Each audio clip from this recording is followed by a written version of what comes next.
Oh, it's excellent. I thought you'd given that up for boy watching. Well, I've decided to combine the two. You see, Hacker Sporting Goods store is sponsoring a contest. And in the girls' event, the first prize is $100. Well, that should just about cover the cost of a body cast. Hey, I'm a star on this thing. Besides, $100 is worth a few risks. Good luck. Hey, can you lend me $1? What for? A get well card, just in case you're not as good as you think you are. Willie, I expect moral support from you. Okay, you got it. What about the $1?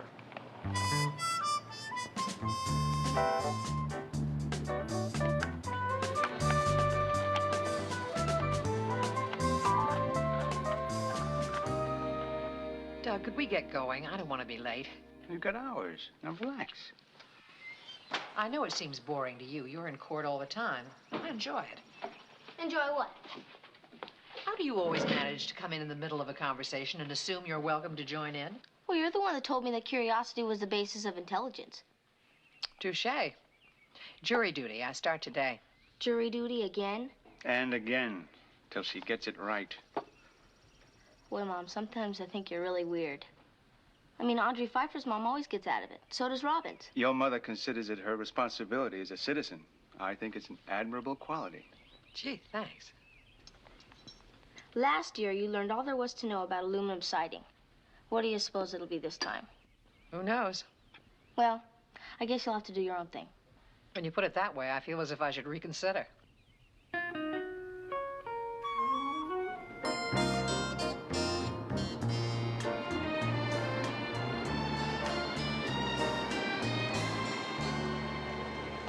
Now listen, honey, if you don't get selected for a couple of days, you get on a case that bothers you in any way, I can get you excused any time before the trial actually starts.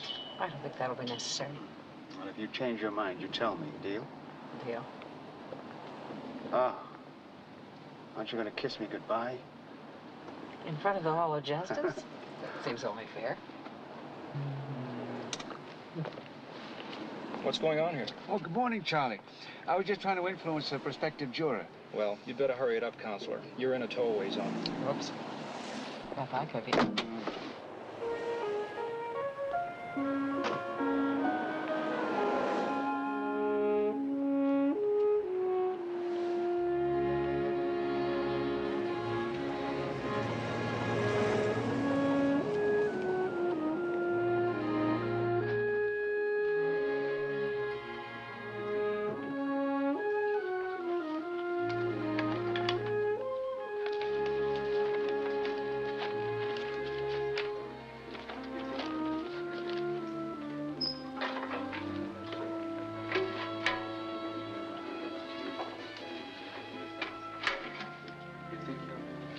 How can you be so sure?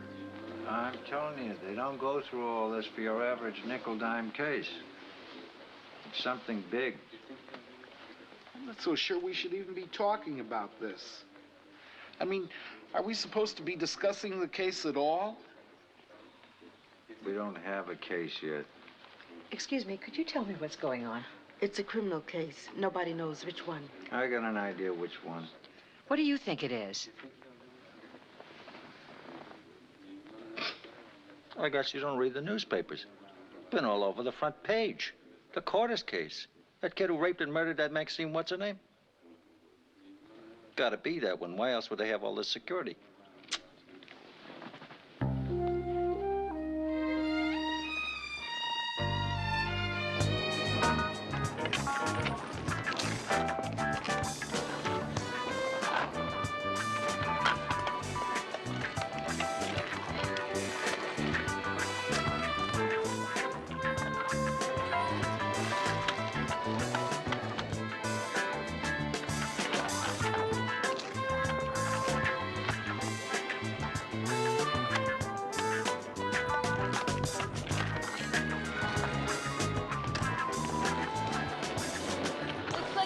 Competition, Alice. I wouldn't be too sure about that. Well, I wouldn't want to be up against her, but then you're not mean. Now you got it.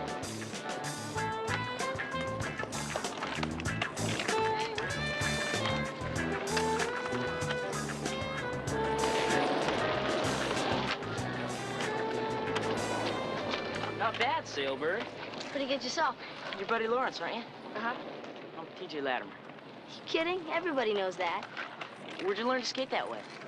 Just picked it up, I guess. What kind of trucks have you got? Super Duty hangers, huh? Yeah, but you really need 2000s if you want to win a slalom. Boy, you really know your stuff. DJ, come on, I want to practice the 180. Sure, I'll be with you in a minute. You gonna be at practice tomorrow? Yeah, you? Sure. I'll see you, okay? Okay.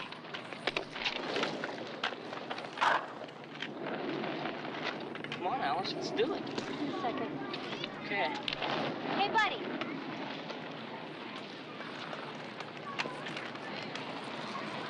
Who would have thought you were such a sneak under that little baby face? Sneak? You know about TJ and me. What about you? He's my boyfriend, and you know it. Well, he just wanted to know what kind of trucks I I mean it, buddy. Hey, relax, Alice. I just want to practice and win the contest. And $100, okay? Well, not exactly. I want to keep TJ and win the $100. And I think I can get what I want.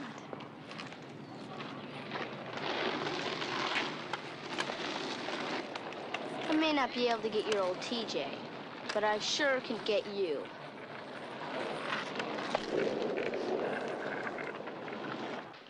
Number 4.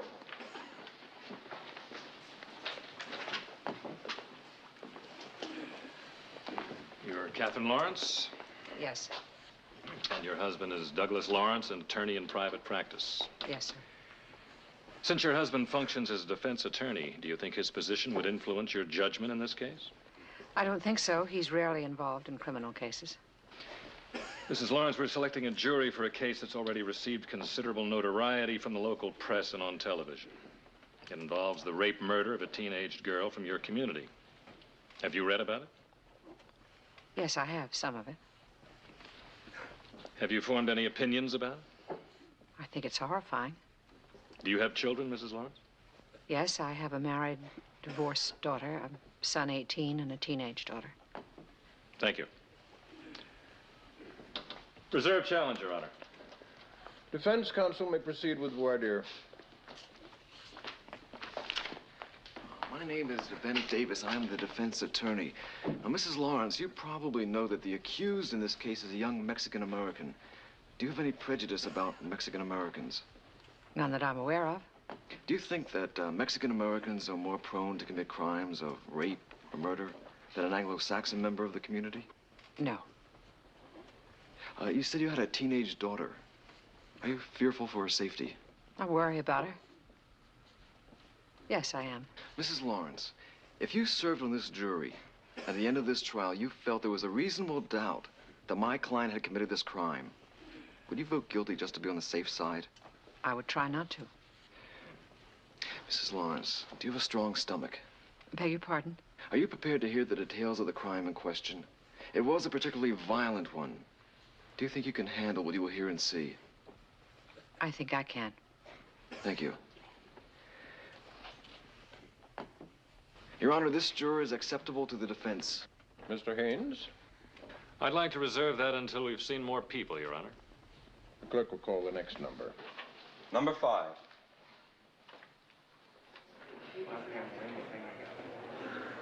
Doug.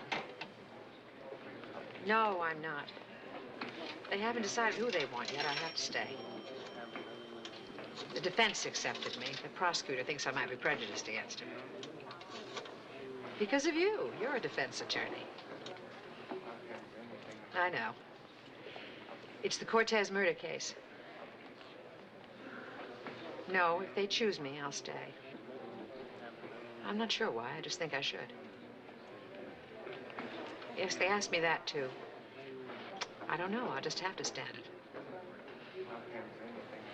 I'll be home as soon as I'm released. Bye-bye, Doug.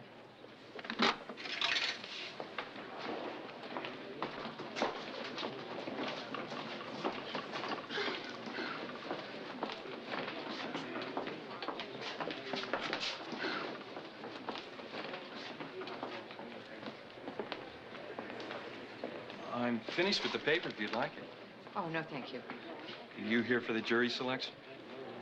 My name's Sam Wilkes, Bakersfield Sentinel. I'm Catherine Lawrence. How do you do? This is my first real assignment. Did you get on the jury? Oh, I haven't been told yet. Well, it must be nerve-wracking hanging around. Must be for you, too, I guess. Well, good luck. Same to you.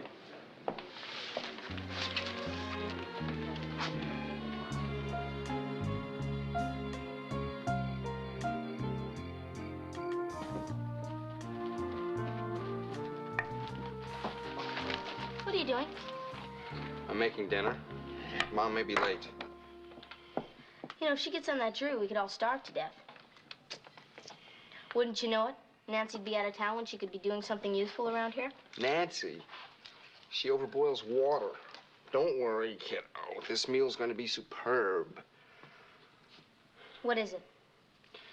This is calf's liver escoffier. You take liver, you slice it paper thin. Paper thin liver? Yuck. I'll have a peanut butter sandwich, thank you. Well, don't despair. The prosecution hasn't made up its mind yet. Mom may not serve on the jury after all. You know, sometimes I wish Mom was more like other mothers. She always has something to say at PTA meetings. She's the only one there that ever gets laughs. Count your blessings, kiddo. Where do you think you learned how to handle a joke? I guess it's worth something. Listen, I need your opinion. Which do you think is best? What is it, Halloween again? Come on. Mom's gonna make me an outfit for the skateboard contest. Well, what's the matter with your uniform? Well, I've decided it's time to shape up a little. Oh. Well, in that case, why don't you just go for broke, huh? Hello? Hi, Mom. Yeah, we're okay. Willie's making a liver mess for dinner. Listen, you sound kind of funny. Okay. Yeah, see ya. What was that? She's on her way home. She's gonna take a cab. What do you mean she sounded funny? I don't know, she just did. Was she picked for the jury? She didn't say. I'm gonna take the stuff upstairs before you slice it paper thin. Well, I hope she wasn't picked. You too, huh? Buddy thinks it's a bad idea. No, it's not that. Kate told me earlier it was the Cortez rape case. Are you kidding? That girl was about Buddy's age, wasn't she? It was brutal. I just don't understand that kind of thing. No one does.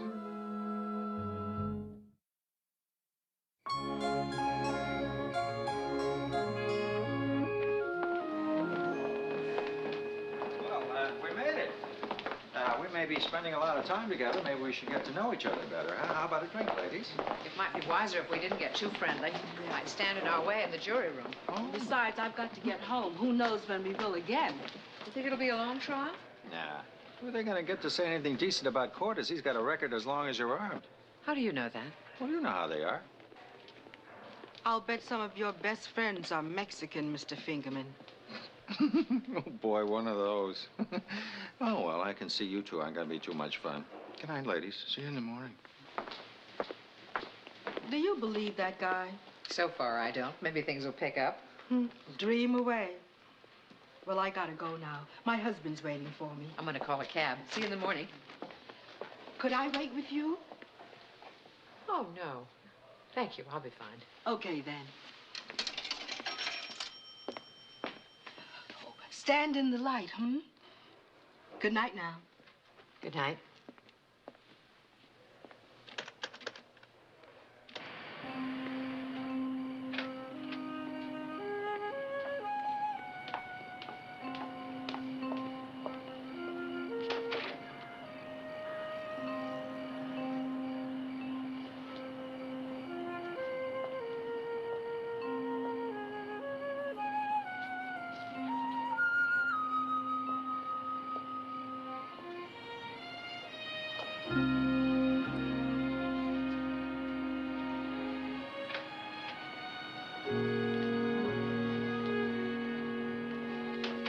Evening, Mrs. Lawrence. Sorry, I didn't mean to startle you. Good night.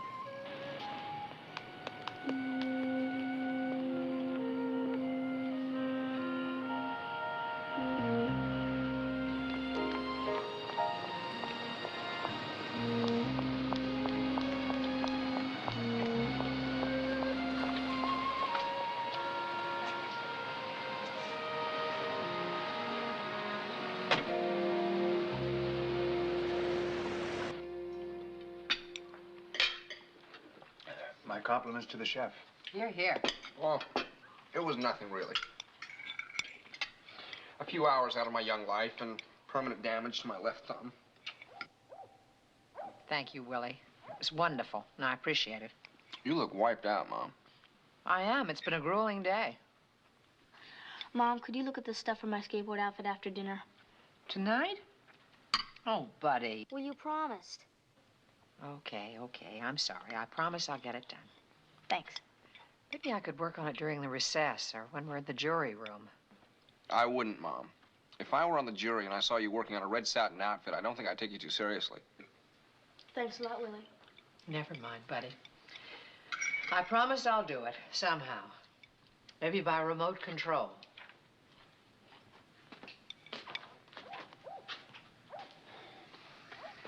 Come to bed, Kate. I can't. I'm too nervous. The case? The girl who was murdered was 13, Doug. And I read about it.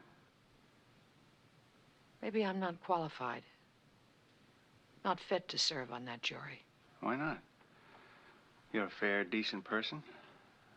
You're just the kind of juror that's needed. What's bothering you so much now? This afternoon you were certain you should accept. I know, but now that it's about to start,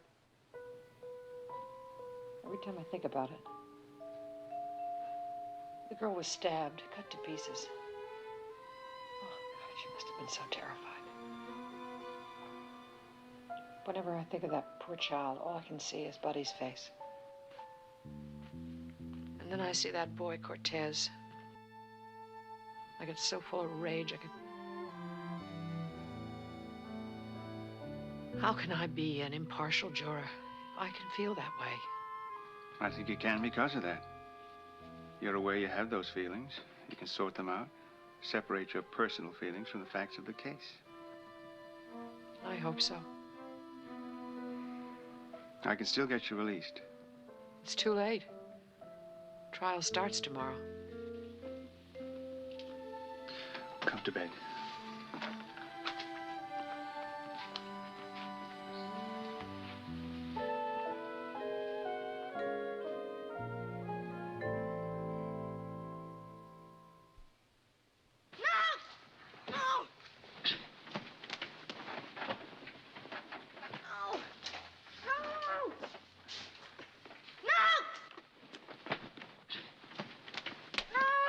Buddy, wake up. Wake up, you're dreaming. Buddy, it's all right. It's all right. What is it?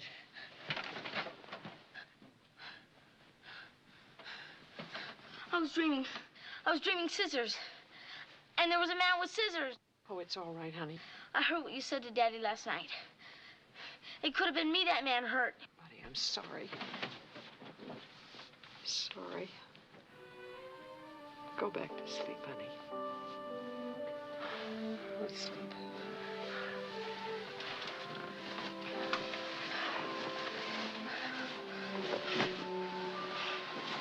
I'll stay with him till you're asleep, buddy.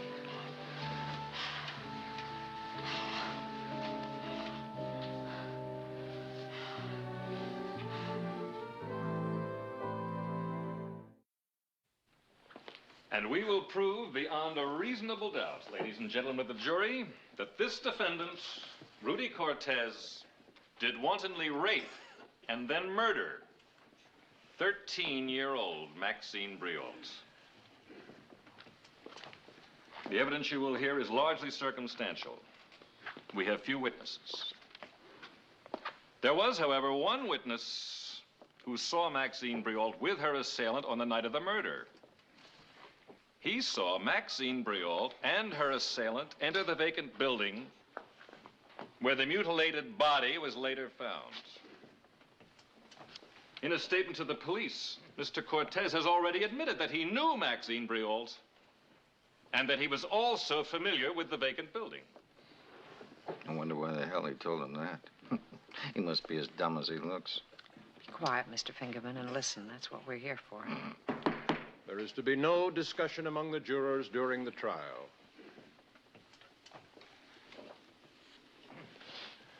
The prosecution calls Dr. Herman Duluth to the stand.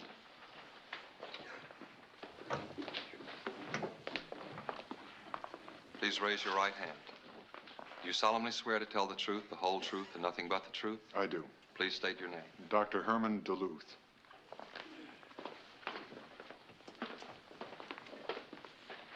Please identify yourself, Doctor. I'm the deputy medical examiner. Doctor, I'm going to show you 2 photographs marked prosecution 6 and 7. I would like you to identify them if you can. It's Maxine Briault. I examined her body on August the 11th this year. Never saw a picture of her alive before today. See them both together, you can't believe it's the same girl. I object. Objection sustained. The jury will disregard the witness's last remark. Thank you, Doctor. Bailiff, I would like these photographs shown to the members of the jury, please.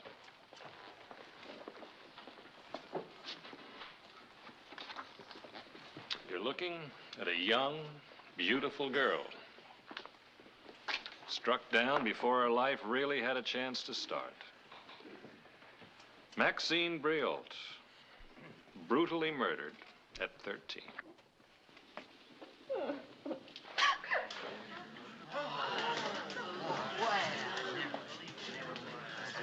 She's the kid's mother. Order in the court.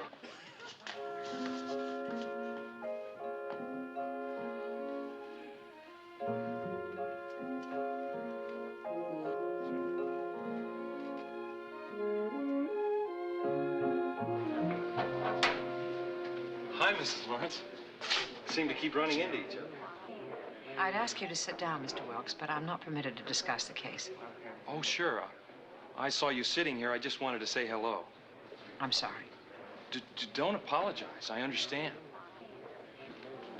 I guess it's kind of rough in there for a lady. It's difficult for all of us. Maybe when the trial's over, we could talk. I think you've got a story people would like to read. A juror's innermost feelings. Well, see you again.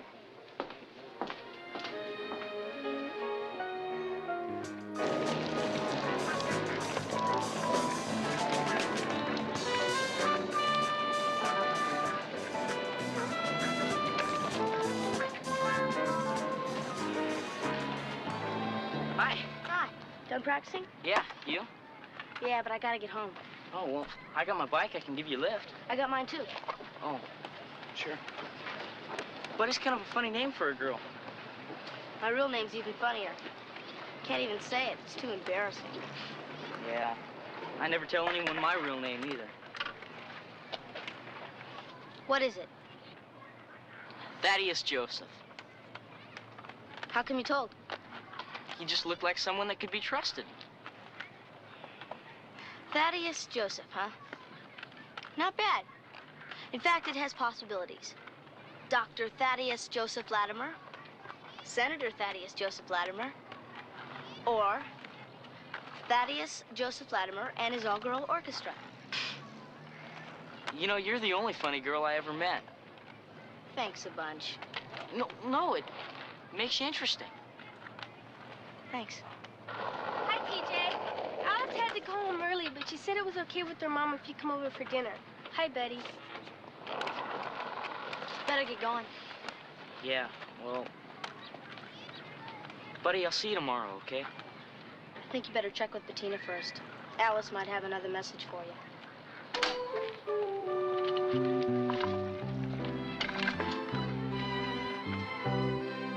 You're absolutely certain, Mr. Mullen? Yes, sir. Thank you. Your witness, Mr. Davis. You swore that you saw the defendant, Rudy Cortez, and the deceased, Maxine Briault, entering the vacant building at 412 Jane Street at 9 p.m. on the night of August the 11th. Is that correct? I saw them. Like I said, he was wearing one of them blue shirts, a pair of khaki pants, and a scarf around his head. I picked him out of the lineup, didn't I? Mr. Mullen, have you ever been in the barrio? Barrio? I don't know. I guess so. Maybe. If you tell me what it means, maybe I could answer you better. We're We're here on a serious matter. If you cannot behave in an orderly manner, I will have the courtroom cleared. Proceed, Mr. Davis. Thank you. The barrio, Mr. Mullen, is the area of this city in which most Mexican Americans live. Well, I never been there. Unfortunate. For my client in particular, for if you had been, you'd know that most of the boys who live there wear a uniform of sorts. A blue flannel Pendleton shirt, khaki pants, and headbands. So, that's what he was wearing when I saw him. Exactly. And so were hundreds of other young boys of his general age and coloring. How can you be sure it was Rudy Cortez that you saw? I just am, that's all. Besides, I saw the girl. You trying to tell me that every girl in town was wearing white jeans and a pink sweater? No, Mr. Mullen. However, one girl wearing white jeans and pink sweater could tell us for sure if the person you saw her with was Rudy Cortez. And that girl is dead. I object, Your Honor. Overruled. Mr. Mullen, is it true that you were fired from your last 2 jobs for drunkenness? Objection. Your Honor, I'm just trying to establish that the witness may not have been able to see anything accurately on the night of the murder. Your Honor, I object. Sustained. Mr. Davis, please refrain from that kind of remark. Mr. Mullen, isn't it true that on the evening of August the 11th, 1976, the night of the murder, you were arrested on a drunk and disorderly charge?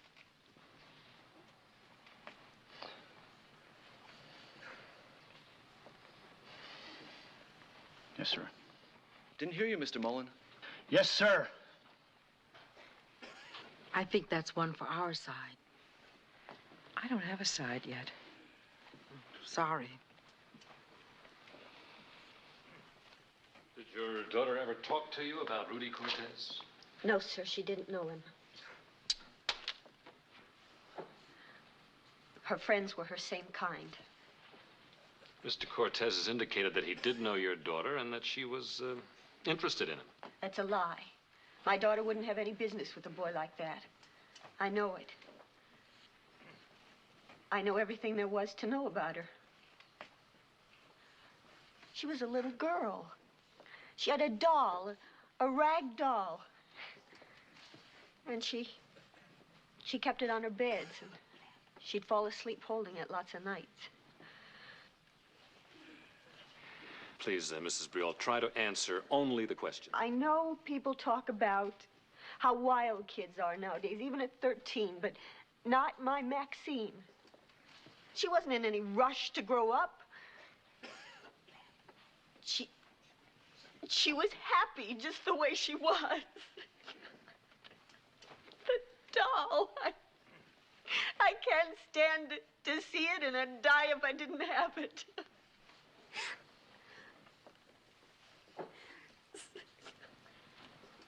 Please, Mrs. Briol, I have only a few more questions. No, I don't want to say any more about Maxine. I don't want to talk about her. She was my baby girl. And I need to keep what I know about her to myself. It's all I have.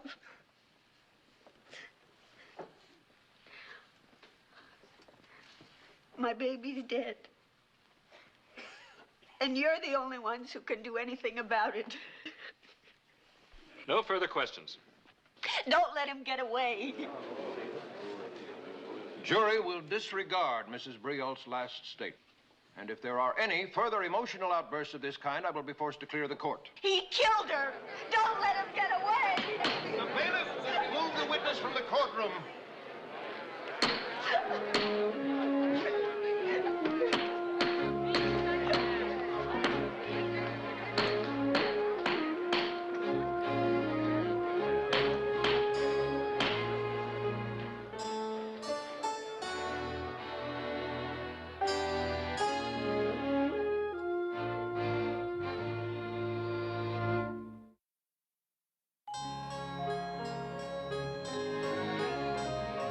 There's a chance that the trial may end today. So you probably won't be home tonight? It depends on how long it takes us to reach a verdict. Is Buddy's costume finished? She's been carrying on about it ever since she woke up this morning. No, it isn't, but tell her I'm doing my best. I think I'll just leave her a note. She's too mean to talk to these days. What's the matter with her, anyway? I think the case is troubling her. That sort of thing is disturbing at her age. What about when you're your age? It's not wonderful. Well, you just stick to your guns, whatever they may be. I wish I could. Trouble is, I have no guns. There's confusion. The evidence points to Cortez, but it's also circumstantial. Oh, I'm sorry. I can't talk about it. I'll just have to listen harder. Bye-bye, babe. Bye-bye. Thank you. Welcome. Rudy, how old are you? 19. Have you ever had sexual relations with anyone? Sure, I get plenty. Did you get Maxine Briault? I didn't try. That chick was only 13 years old. I can get it any time I want it, you know what I mean? I don't need to go after any of this young... Jailbait? The defense is putting words in the witness' mouth. But Mr. Cortez used his own words, Mr. Davis. Did you have any kind of relationship with her? Was she a friend of yours? She was a pain. I mean, she used to like to hang around a lot. I think she had a thing for Chicano dudes. Did you ever date her? I used to tell her to get lost. But every time I went someplace, she'd show up. Like me and my friends, we like to go skateboarding. It's this thing we like, you know? And she'd follow me to the place we'd go. And what could I do? She'd show up. Did you ever see her at the vacant building? The place where her body was found? I told the cops that me and my friends, we'd hang out there sometimes. But I never took her there. I never took her anywhere. Rudy, I'm gonna ask you one question. And before you answer, I want you to remember that you've sworn on God's name to tell the truth. Did you rape and kill Maxine Briault? I never touched that chick. Answer me with a yes or no. No. Never did nothing to her, man. Nada. Your witness, Mr. Haynes.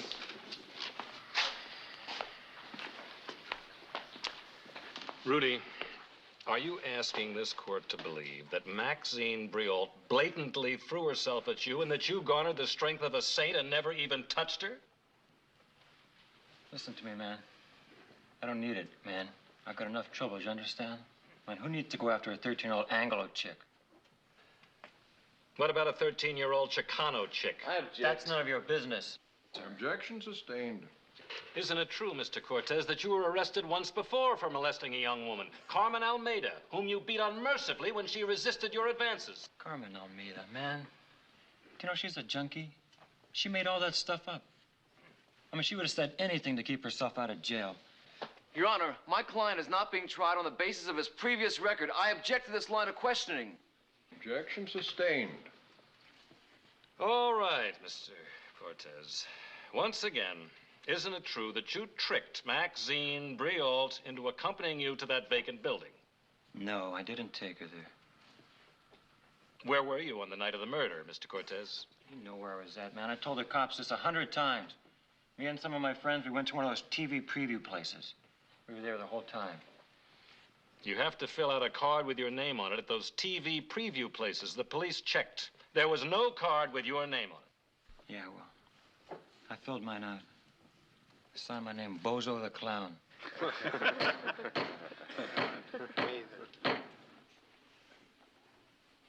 Then I tore it up and threw it down the can, man. The picture they showed us was lousy.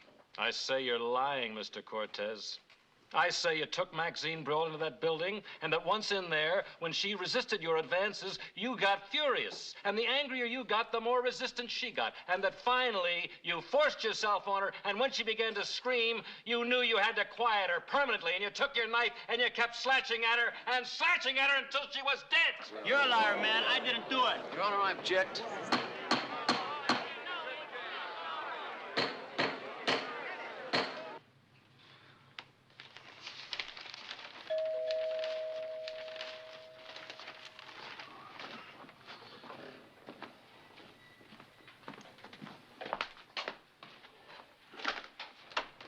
Hi, I'm T.J. Latimer. Mr. Lawrence, is Buddy home? She's upstairs. Won't you come in?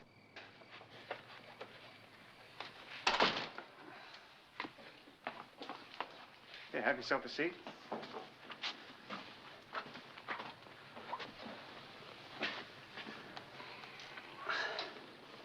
Can I get you a drink? A soda? A soda?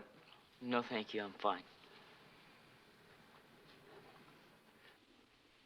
So, you're T.J. Latimer. Yes, sir. Right.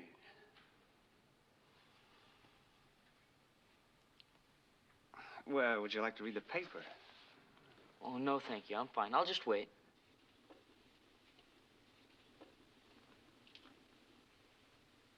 You sure I can't get you anything?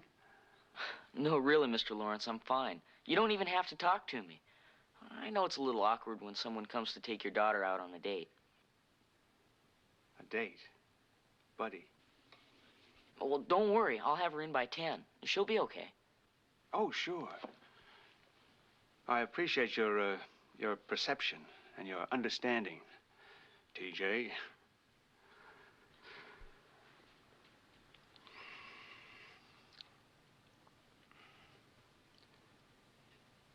Excuse me.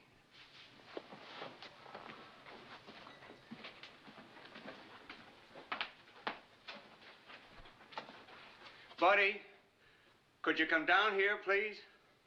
And hurry.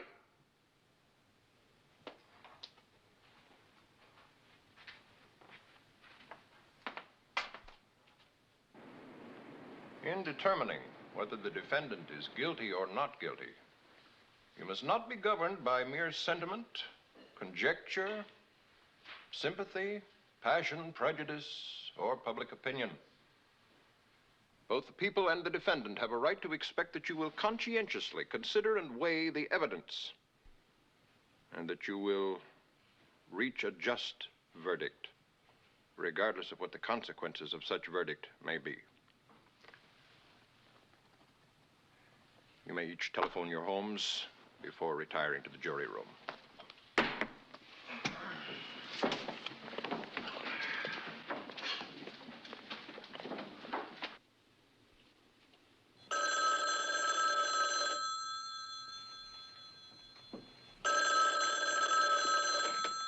Hello. Hi, Doug. Kate, you all right? I only have a minute. People are waiting for the phone. We've been charged. We're going in for deliberations. What does it look like? I don't know. According to some of my fellow jurymen, I'll be out of here in an hour. What do you think? I don't know. I'm very confused. Well, whatever you think, stick by your guns. I still don't have any. What? I don't have time. Ask Willie. We had the same conversation this morning. Is everything all right? How's Buddy? Ah, you won't believe this. She's out on a date. Who with? A boy named T.J. Latimer. Seemed nice enough. Oh, Doug. I wish you'd made her stay home. I don't like the idea of her being out at night with someone we don't know. Well, he's a perfectly nice boy. They'll be home by 10. Maybe I will be, too. But, darling, if I'm not, please wait up for her. Of course. Don't worry. Kate, don't let any of it get to you. I've got to go. I love you. I love you, too. Good night, darling.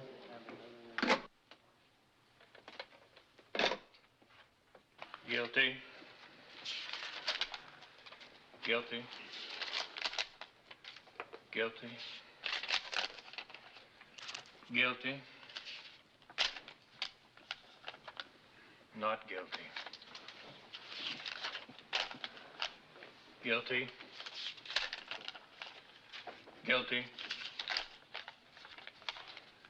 Not guilty. Well, it's still 10 guilty and 2 not. Damn it. Let me see those. I want to get out of here. Mr. Fingerman, you have been disruptive since this trial began, and I probably should have reported you to the judge. But since I didn't, I'm telling you now to settle down. Try behaving like a human being. Well, now, everybody has to say how they voted. And then we'll talk it out. On the up and up, okay? I'm on the side of the angels. Guilty. Guilty. In spades. Okay, Margaret. You be next.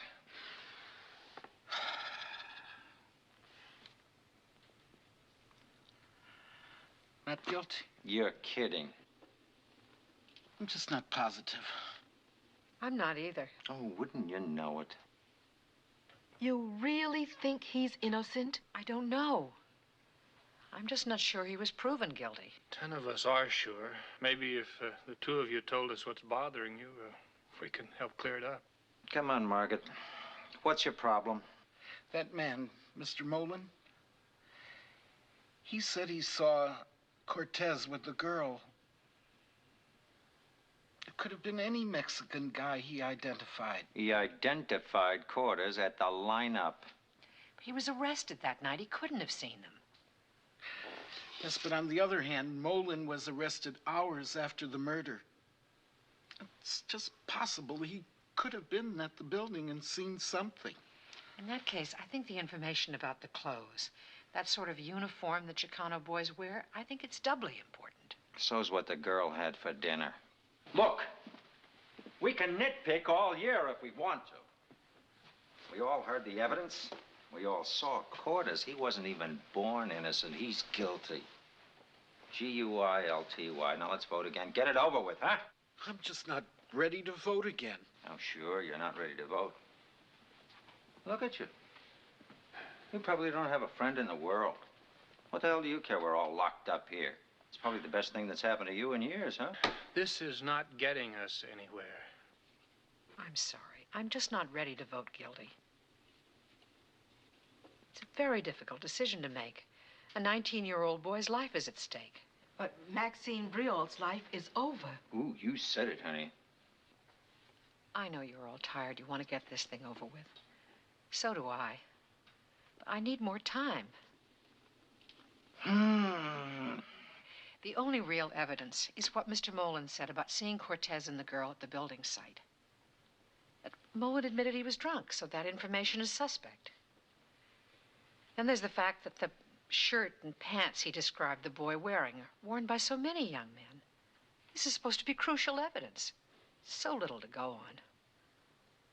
All of the rest of you seem to be able to sort out the facts and make sense out of it all. I can't.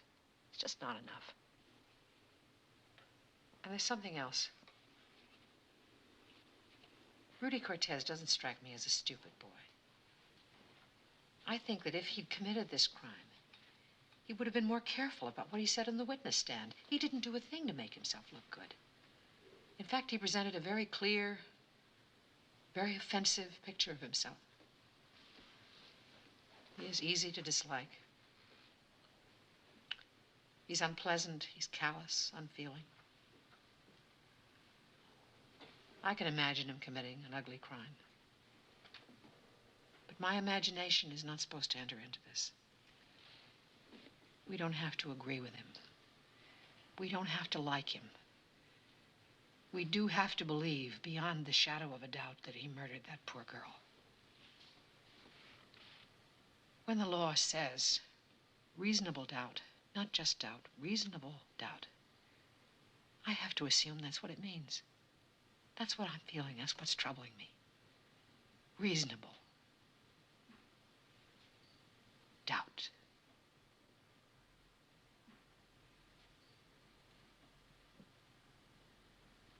I will not send a young man to jail for the rest of his life unless I'm absolutely clear about what happened.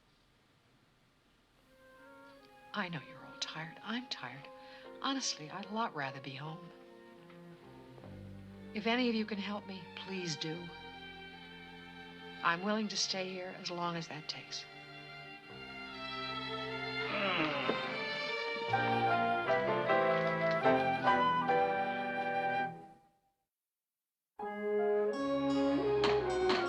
All rise.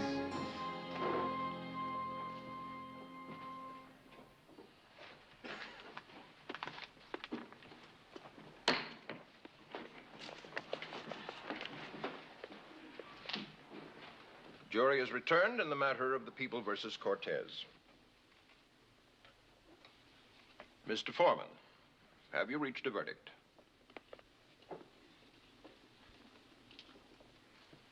No, Your Honor. We have not.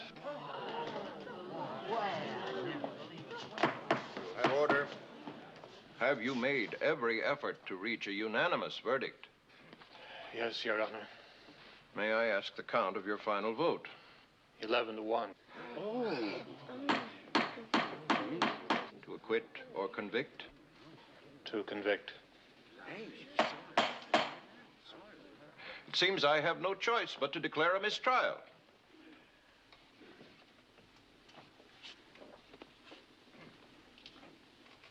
In view of the fact that a jury of his peers was unable, after careful deliberation, to find the defendant guilty, I order his bail reduced to $5,000.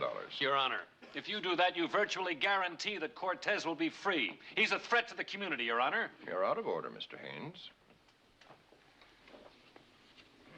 It is now my duty to dismiss the jury. I am disappointed in your inability to reach a unanimous decision. Thank you, ladies and gentlemen. This case is declared a mistrial, and you are all dismissed.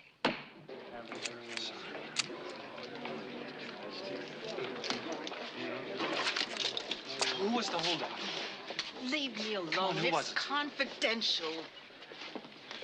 I'll tell you who it was. It was her. Mrs. Catherine Lawrence. She's the one. Why, Mrs. Lawrence? Why did you hold out? You let my daughter's killer go free. You're no